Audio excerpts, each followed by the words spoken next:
5, 4, 3, 2, 1, 0.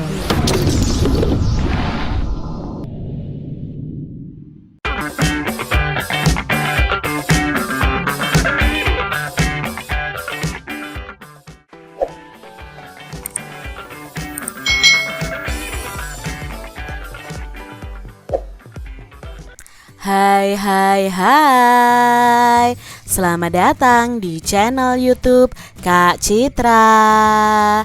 Apa kabar adik-adik semuanya? Kak Citra berharap kalian dalam keadaan yang baik, sehat, dan siap untuk belajar ya. Hari ini kita akan belajar bersama-sama untuk mata pelajaran tematik kelas 2. Kita belajar di tema 7, kebersamaan, subtema 3, kebersamaan di tempat bermain, pembelajaran yang pertama. Mari adik-adik kita belajar bersama-sama. Adik-adik perhatikan gambar berikut ini. Kebersamaan di tempat bermain. Setiap siswa memiliki teman. Adik-adik pasti punya teman kan?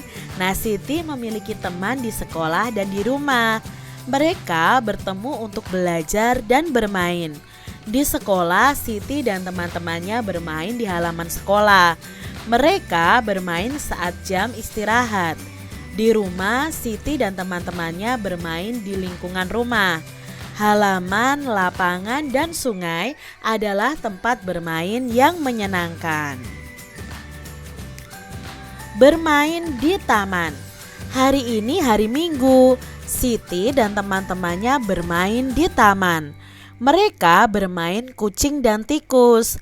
Bermain di taman membuat badan menjadi segar. Setelah bermain kucing dan tikus adik-adik, Siti penasaran tentang kisah kucing dan tikus yang bermusuhan. Siti ini kembali ke kelasnya menemui ibu guru untuk mencari informasi tentang kisah kucing dan tikus saat mereka sudah masuk sekolah. Ayo kita dengarkan dan kita baca dongeng fabel yang berjudul Kisah Kucing dan Tikus adik-adik. Bagaimana ya kisahnya? Penasaran? Yuk kita simak bersama-sama. Kisah kucing dan tikus. Dahulu kala, kucing dan tikus itu bersahabat adik-adik. Kemana saja kucing pergi, tikus selalu ikut. Pada suatu hari, tikus berkata kepada kucing, "Hai kucing," kata tikus. "Ada apa?" tanya kucing. "Mari kita makan ikan asin," ajak tikus adik-adik. "Di mana kita bisa mendapatkan ikan asin?" tanya kucing.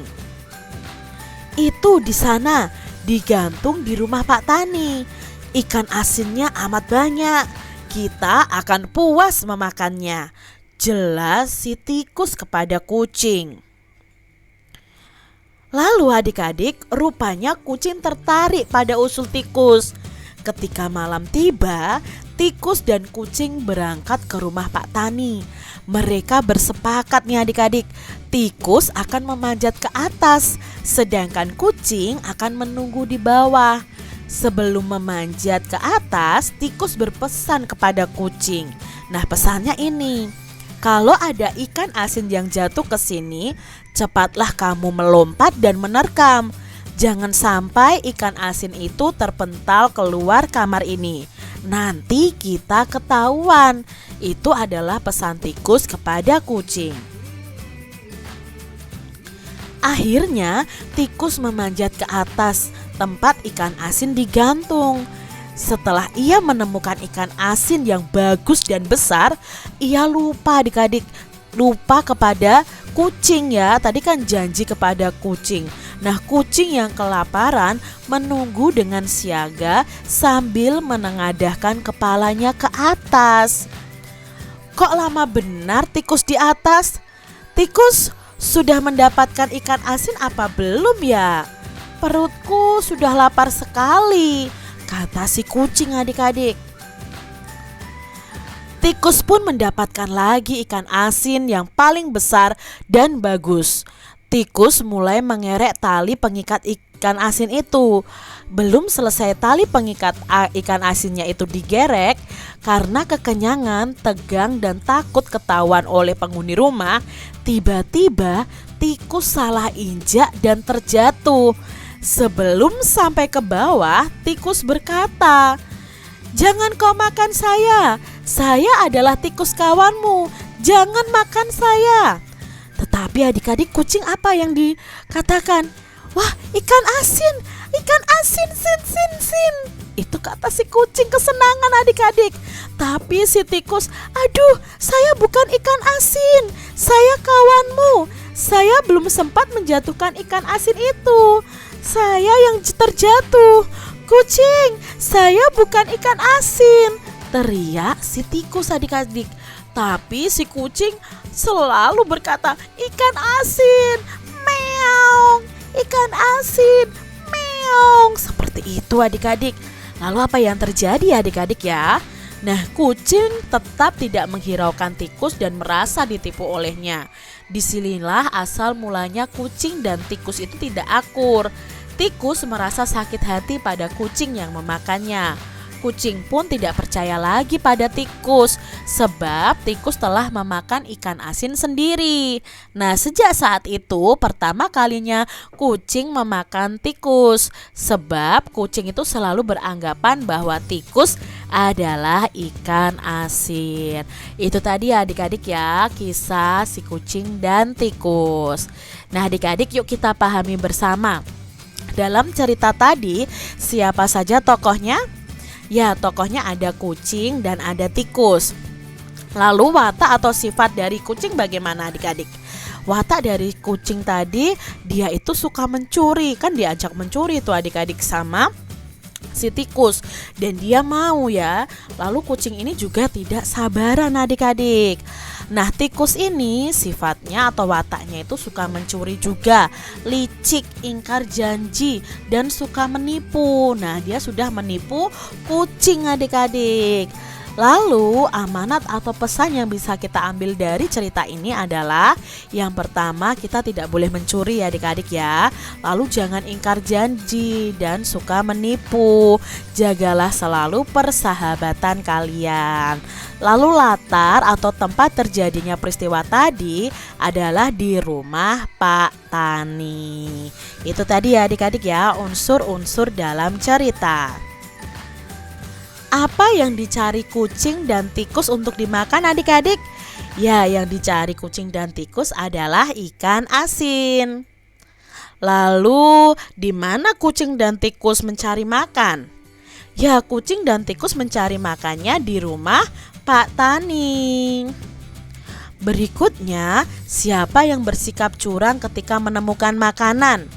Ya, yang bersikap curang tentunya di sini adalah si tikus adik-adik, karena menemukan makanan dan dimakan sendiri. Mengapa sampai hati kucing memakan tikus? Nah, di sini karena kucing mengira tikus adalah ikan asin. Kucing dan tikus sepakat untuk apa nih adik-adik? Nah, tikus tadi sepakat akan naik atau memanjat ke atas mengambil ikan asin. Sedangkan kucing akan menjaga di bawah dan menunggu tikus melemparkan ikan asin kepadanya. Itu kesepakatan antara kucing dan tikus. Adik-adik, masih ingatkah kalian tentang pecahan setengah, sepertiga, dan seperempat? Yuk kita ingat kembali ya tentang pecahan setengah. Nah, coba adik-adik masih ingat ya, satu benda yang utuh jika dibagi menjadi dua bagian yang sama besar, maka masing-masing bagian ini disebut dengan setengah. Tapi kalau dibagi dua tapi tidak sama besar, ini bukan setengah. Lalu adik-adik, setengah itu dilambangkan seperti apa? Nah, setengah itu lambangnya 1 garis 2, atau dibaca setengah atau 1/2. Berikutnya adik-adik, nah di sini ada puding ya. Siti memotong kue pudingnya menjadi 3 bagian sama besar. Maka masing-masing bagian itu nilainya adalah 1/3. Nah 1/3 itu jika dituliskan itu menjadi seperti ini, 1/3. Garis ini dibaca per ya. Jadi ini dibaca 1/3 atau 1/3 seperti itu. Masih ingat ya, di pembelajaran subtema 1 dan subtema 2 sudah kita bahas. Nah setelah mengaji dan belajar, Siti dan keluarga itu menikmati kue. Ibu menyiapkan kue martabak. Nah, ibu memotong setiap kue menjadi 4 bagian yang sama besar. Nah, di sini kuenya dibagi menjadi 4 sama besar. Maka masing-masing kue itu 1/4 bagian ya. 1/4 bagian karena kue ini dibagi menjadi 4 bagian sama besar. Nah adik-adik, suatu benda jika dibagi menjadi 4 bagian sama besar, maka masing-masing benda itu akan dinyatakan dengan pecahan 1/4 atau 1/4. Nah kalau ditulis seperti ini, 1/4, dibacanya 1/4 atau 1/4.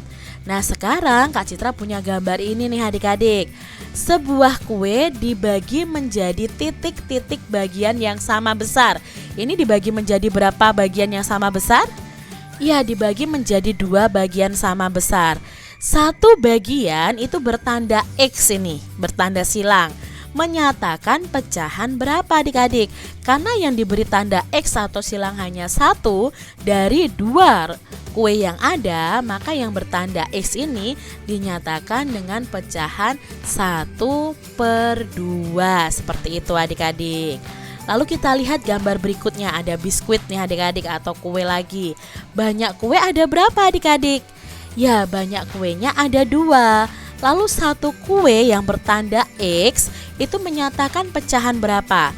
Yang bertanda X itu hanya 1 dari 2 kue yang ada. Berarti kue ini bisa dinyatakan dengan pecahan 1/2.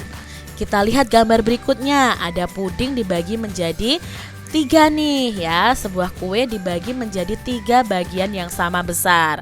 Satu bagian bertanda X menyatakan pecahan. Karena yang bertanda X itu hanya 1 dari 3 bagian yang ada, maka yang bertanda X ini dinyatakan dengan pecahan 1/3. Satu bagian dari 3 bagian yang ada. Lalu ada gambar kue lagi adik-adik. Nah banyak kue itu ada berapa adik-adik? Ya, ada 3 juga. Satu kue itu bertanda X, maka menyatakan pecahan berapa? Yang bertanda X hanya 1, berarti dari 3 bagian yang ada bisa dinyatakan dengan pecahan 1/3. Mudah sekali ya adik-adik ya. Kita lihat nih soal berikutnya. Sebuah kue dibagi menjadi berapa bagian ini adik-adik? Ya, dibagi menjadi 4 bagian yang sama besar. Satu bagian itu bertanda X, menyatakan pecahan. Nah, karena hanya ada satu bagian yang bertanda X dari 4 bagian yang ada, maka di sini menyatakan pecahan 1/4. Gambar berikutnya, banyak kue ada berapa? Ya, di sini banyak kuenya ada 4. Lalu satu kue diberi tanda X, maka menyatakan pecahan berapa? Yang diberi tanda X hanya 1 dari 4 bagian yang ada, maka pecahannya itu 1/4. Nah, adik-adik di sini coba nyatakan dengan pecahan banyaknya roti yang dimakan tikus atau kucing. Nah, yang pertama yang dimakan tikus itu yang bertanda silang ini hanya 1 dari 3 bagian yang ada. Kalau dinyatakan dalam pecahan, roti yang dimakan tikus ini hanya 1/3 bagian. Lalu kue yang dimakan kucing itu hanya 1 dari 2 bagian yang ada, maka bisa dinyatakan dalam pecahan setengah atau 1/2. Lalu kucing memakan 1 bagian dari 4 bagian kue yang ada. Maka 1 bagian yang dimakan kucing ini nilainya adalah 1/4. Lalu tikus memakan 1 biskuit dari 4 biskuit yang ada. Maka 1 biskuit yang dimakan oleh tikus ini nilainya adalah 1/4 bagian, karena yang dimakan hanya 1 dari 4 biskuit atau kue yang ada. Kita lihat di sini kue atau biskuit yang dimakan oleh kucing hanya ada 1 dari 2 bagian yang ada. Maka 1 bagian yang bertanda X ini nilainya adalah setengah atau 1/2. Hari ini Siti bermain di halaman sekolah. Siti melihat ada beberapa temannya yang bermain bola. Siti ingin menggambar suasana di halaman sekolah. Ada 3 siswa bermain bola di halaman. Siti membuat sketsa gambarnya. Nah, ini adalah sketsa gambar Siti. Adik-adik, di sini kalian akan belajar mengenai gambar imajinasi. Apa itu gambar imajinasi? Nah, gambar imajinasi adalah gambar yang berasal dari khayalan atau imajinasi kita pada suatu objek atau benda. Nah, alat yang dibutuhkan untuk membuat gambar imajinasi adalah pensil, spidol, krayon, cat warna, pengharis, penghapus ya. Kalian bisa gunakan itu, pensil warna juga bisa. Dan bahan yang digunakan itu seperti kertas gambar. Nah, langkah-langkah menggambarnya, pertama siapkan dulu alat dan bahan. Lalu lakukan pengamatan. Kalian mau menggambar apa? Oh, misalnya menggambar rumah, ya amati bentuk rumahnya adik-adik. Lalu buatlah sketsa gambarnya. Sketsa gambar itu berarti kita membuat dengan pensil dulu ya. Pensil yang tipis-tipis baru nanti akan ditebali ketika diberi warna. Seperti itu langkah-langkah menggambar imajinasi. Demikian tadi adik-adik pembahasan kita di tema 7, subtema 3 pembelajaran yang pertama. Semoga video pembelajaran ini bermanfaat ya untuk adik-adik semuanya. Dan sampai jumpa lagi di video pembelajaran Kak Citra selanjutnya. Tuhan memberkati. Jangan lupa tekan tombol subscribe, lalu tekan loncengnya, tekan juga tombol like, lalu share ke media sosial kalian. Jangan lupa untuk ikuti media sosial Kak Citra. Terima kasih.